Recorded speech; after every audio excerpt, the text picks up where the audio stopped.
Qu'est-ce que le tisonnier de Wittgenstein? Un jour, le philosophe Karl Popper faisait un exposé sur l'existence des problèmes moraux. Ludwig Wittgenstein, selon qui il n'existe pas de problème philosophique, était également présent. Une dispute entre ces deux géants de la pensée s'est éclatée et le lendemain, on a demandé à Popper s'ils s'étaient jetés l'un sur l'autre avec des tisonniers rougis. Selon Popper, Wittgenstein rejetait tous les exemples en agitant un tisonnier et lorsqu'il avait passé à l'éthique, il avait demandé un exemple de principe moral. Popper avait répondu « Ne pas menacer les conférenciers avec un tisonnier ». En colère, Wittgenstein avait jeté le tisonnier par terre. Il était sorti bruyamment de la salle en claquant la porte. Après la mort de Popper, les journaux ont repris cette histoire mot pour mot selon ses paroles et c'est là que les choses se compliquent. Les participants à cette réunion se sont engagés dans une querelle, racontant leur propre version de ce qui s'était passé. En fait, c'est un peu comique parce que tous les participants étaient philosophes professionnels qui se spécialisaient sur les questions de savoir,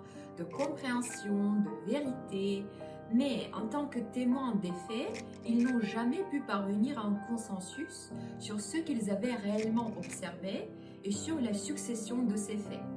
Certains accusaient Popper de mensonge, d'autres se souvenaient que Wittgenstein regardait le feu et tournait négligemment le tisonnier dans sa main, tandis que d'autres assuraient qu'il avait saisi un tisonnier rougi par le feu et l'agitait devant le visage de Popper. Un participant assis à 2 mètres de Wittgenstein ne se souvenait même pas de quelque chose d'extraordinaire. Wittgenstein avait pris un tisonnier pour illustrer ses paroles « Prenons ce tisonnier ».